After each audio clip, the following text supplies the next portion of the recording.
ఓం నమో వెంకటేశాయ. విద్యార్థులందరికీ కూడా శుభాకాంక్షలు. సంక్రాంతి బాగా ఎంజాయ్ చేసుంటారు. మరొకసారి వారందరికీ శుభాకాంక్షలు తెలియజేస్తున్నాను. సంక్రాంతికి అమ్మమ్మ వాళ్ళ ఇంటి, నానమ్మ వాళ్ళ ఇంటికి వెళ్ళి బాగా ఎంజాయ్ చేసుంటారు. అంతేకాకుండా స్కూల్స్ మీకు 20వ తారీఖు రీఓపెనింగ్ అవుతున్నాయి కాబట్టి మళ్ళీ బెరీగా స్కూల్కి పరిగెత్తాలి. ఎంజాయ్మెంట్ అంతా అయిపోయింది కాబట్టి ఇంకా పరీక్షలకు సిద్ధం అవ్వాలి. పరీక్షల సమయం దగ్గర పడుతున్నాయి కాబట్టి ఎలా చదవాలి అని చెప్పి టెన్షన్స్కి లోనవుతుంటారు. అలాంటి టెన్షన్స్ పడాల్సిన అవసరమే లేదు. టెన్షన్స్ వదిలేసి ఎలా చదివితే సక్సెస్ అవుతామని చెప్పి నేను ఈ వీడియో చేస్తున్నాను. విద్యార్థులందరూ చూడవచ్చు. ఎస్పెషల్లీ 10వ తరగతి విద్యార్థులకు మార్చి 21 నుండి పరీక్షలు ప్రారంభమవుతున్నాయి కాబట్టి వాళ్ళు ఇంపార్టెంట్. ఫస్ట్ స్టెప్ ఏంటంటే శారీరకంగా, మానసికంగా దృఢంగా ఉండాల్సిన బాధ్యత కూడా విద్యార్థులదే. ఎందుకంటే ఆ సమయంలో ఒత్తిడికి లోను కాకుండా ఆరోగ్యాన్ని జాగ్రత్తగా కాపాడుకుంటూ శారీరకంగాను, మానసికంగాను వాళ్ళు చాలా దృఢంగా ఉండాలి. రెండో స్టెప్ సిలబస్ కంప్లీట్ చేసుకొని ఉండాలి. పునఃస్మరణ అంటే ఎప్పటి సిలబస్ ఆ రోజుకి కంప్లీట్ చేసుకొని రీక్యాప్ మాత్రమే చేయాలి. ఒకవేళ చేయకపోతే వెంటనే సిలబస్ పూర్తి చేసేసి రీక్యాప్ తొందరగా కంప్లీట్ చేసుకోండి. మూడో స్టెప్ ఆరోగ్యం పట్ల జాగ్రత్తగా ఉండాలి. ఎందుకంటే బలమైన ఆహారం తీసుకోవాలి. బలమైన ఆహారం ఎందుకు తీసుకోవాలంటే ఆ సమయంలో మీకు ఎక్కువగా ఒత్తిడికి లోనవుతుంటారు కాబట్టి తగిన ఆహారం ఉండడం వల్ల కూడా సమతుల్యమైన ఆహారం తీసుకోవాలి. ఎలా అంటే millets, vegetables, fruits, junk food కాకుండా కొన్ని రకమైన మంచి హెల్తీ న్యూట్రిషన్ ఏదైతే ఉందో డ్రై ఫ్రూట్స్ అలాంటివి కూడా బాగా తీసుకోవాలి. వాటర్ ఎక్కువ తీసుకోవాలి. వాటర్ ఎక్కువ తాగాలి. మళ్ళీ సమయానికి నిద్రపోవాలి. దాదాపు 6 నుంచి 8 గంటల సమయంలో మీరు హాయిగా నిద్రపోతే కూడా చాలు, ఏ టెన్షన్స్ లేకుండా.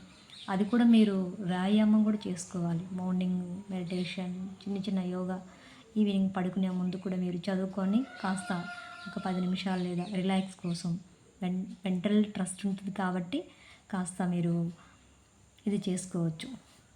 యోగా కానీ, వ్యాయామం కానీ, లేకపోతే మెడిటేషన్ చేసుకొని హాయిగా ప్రశాంతంగా పడుకోవాలి. నెక్స్ట్ స్టెప్ ఎప్పుడైతే ఈ యొక్క ఆహారం తీసుకొని దృఢంగా ఉన్నారు కదా, నెక్స్ట్ మనం ఏం చేయాలంటే ఫస్ట్ టైం ఎగ్జామ్స్ రాస్తున్నారు కాబట్టి వారు క్వశ్చన్ పేపర్ ఎలా వస్తుందో ఏమో తెలియదు, అవగాహన ఉండదు. మీకు ఆల్రెడీ ఎగ్జామ్స్ చిన్న స్క్రిప్ట్ టెస్ట్లు, ఎస్ఏలు రాస్తుంటారు. కానీ పబ్లిక్ ఎగ్జామ్స్ కూడా సేమ్ అలాగే ఉంటుంది. కానీ క్వశ్చన్ పేపర్ ఎప్పుడు కూడా కంటెంట్ ఆధారంగానే ఇస్తారు. టెక్స్ట్ బుక్లు ఎక్కువ చదవాలి. టెక్స్ట్ బుక్లు చదవడం ద్వారానే మీకు క్వశ్చన్ పేపర్స్ ఎక్కువ దొరుకుతాయి. అలాంటప్పుడు ప్రీవియస్ క్వశ్చన్స్ పేపర్స్ గూగుల్లో 10th క్లాస్ డౌన్లోడ్ చేసుకొని ఒక 10 మోడల్ పేపర్స్ మీరు బాగా పూర్తిగా వాటిని చూడొచ్చు. చూసి వాటిని బాగా పరిశీలన చేసి ఎలా మోడలింగ్ అనేది మీకు ఒక ఐడియా వస్తుంది. ఆ తర్వాత మీరు టైం టేబుల్ వేసుకోవాలి. టైం టేబుల్ వేసుకొని ఏ రోజు ఏ క్వశ్చన్ పేపర్, మధ్యలో హాలిడేస్ వస్తున్నాయా లేదా అనేది మీరు ప్రీప్లాన్డ్గా ప్లాన్ ప్రకారం టైం టేబుల్ వేసుకొని దాని ప్రకారంగా ఉండాలి. నెక్స్ట్ స్టెప్ ఎగ్జామ్స్కి వెళ్ళే ముందు మీరు టెన్షన్ పడాల్సిన పని లేదు. టెన్షన్ పడకూడదు. చాలా ఫ్రీగా ఎగ్జామ్స్ రాయాలి. మీకు 10వ తరగతి తొలి స్టెప్పే కాబట్టి అంత బాధపడాల్సిన అవసరం లేదు. మంచి మార్క్తో పాస్ అవుతారు. ఎగ్జామ్స్ హాల్లోకి వెళ్ళేక ముందు కూడా బుక్ తీసుకొని తిరిగి చూడడం, అలా చేయడం, ఈ క్వశ్చన్స్ వస్తుందేమో, ఆ క్వశ్చన్స్ వస్తున్నాయి, ఏం చేయొద్దని. ఆల్రెడీ మీరు రీక్యాప్ చేశారు, దాన్ని రాయడం చేశారు, మోడల్ పేపర్ చూశారు. వాటిని మీకు ఏది వస్తుందో కొంచెం అవగాహన వచ్చి ఉంటుంది. ప్రశాంతంగా ఎగ్జామ్ హాల్లోకి వెళ్ళి ఇచ్చిన వంటి క్వశ్చన్ పేపర్స్ ఏదైతే ఉందో దాన్ని క్షుణ్ణంగా 5 నిమిషాలు లేదా 10 నిమిషాల్లో మీరు బాగా క్వశ్చన్ పేపర్ అర్థం చేసుకొని చదవడానికి టైం కేటాయించండి. ఎప్పుడైతే బాగా చదువుతారో క్వశ్చన్ని మీరు బాగా అర్థం చేసుకున్నట్లయితే ఆ తర్వాత మీరు ఈజీగా ఆన్సర్ చేయగలుగుతారు. ఫస్ట్ ఏ క్వశ్చన్ వస్తే బాగా ఆన్సర్ తెలుసో అది మొదటిగా రాయండి. తర్వాత స్టెప్ బై స్టెప్గా రాసుకోవచ్చు. అలా రాసి చివరిగా మీకు ఏదైతే క్వశ్చన్ రాయలేమనుకుంటున్నారో దాన్ని వదిలిపెట్టకూడదు. థింక్ చేసి ఈజీగా ఆన్సర్ చేసే విధంగా ఆలోచన చేసి రాయాలి. నెక్స్ట్ స్టెప్ ఏంటంటే పేరెంట్స్ చాలా హెల్ప్ చేయాలి పిల్లలకి. వాళ్ళని మోటివేటెడ్గా మాట్లాడాలి. ఎంత ఎగ్జామ్సే కదా తొలిమెట్టు, ఏం భయపడొద్దు, ధైర్యంగా రాయి అని చెప్పి వాళ్ళకి భుజం తడుతూ ధైర్యం చెప్తూ ఉండాలి.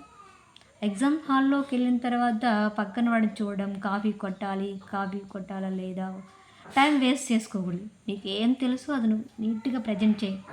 నీకు ఎన్ని అడిషన్స్ కావాలో వాళ్ళు ఇస్తారు. లేదా బుక్లెట్ అయితే బుక్లెట్లో అన్నీ ఫిలప్ చేసి సో ఈజీగా ఎగ్జామ్స్ రాయొచ్చు. పక్కన వాడిని చూస్తూ టైం వేస్ట్ చేసుకుంటే ఆ టైం అయిపోతుంది. సో ఇవైతే ఖచ్చితంగా మీరు పాటించినట్లయితే మీరే 10వ తరగతిలో సక్సెస్ అవుతారనమాట. So all the best. ఏవైతే ఉన్నాయో హెల్త్ని జాగ్రత్తగా చూసుకోండి, వ్యాయామం సరిగా చేయండి, రోజు మంచి ఆహారం తీసుకోండి, సమయానికి నిద్రపోండి, క్వశ్చన్ పేపర్స్ని బాగా రివిజన్ చేయండి. ఆ తర్వాత మీరు ఏదైతే సిలబస్ చదువుకున్నారో దానిపైన ప్రత్యేకంగా ఫోకస్ పెట్టండి. సో సమయపాలన టైం టేబుల్ వేసేసుకొని టైం ప్రకారమే ఇలా చేసేసుకోండి. అప్పుడే మీరు సక్సెస్ అవుతారనమాట. Okay, thank you. ఈ వీడియో నచ్చితే లైక్ చేయండి, షేర్ చేయండి, సబ్స్క్రైబ్ చేయండి. పిల్లలకి ఉపయోగపడే వీడియో అందరికి షేర్ చేయండి. Okay, bye.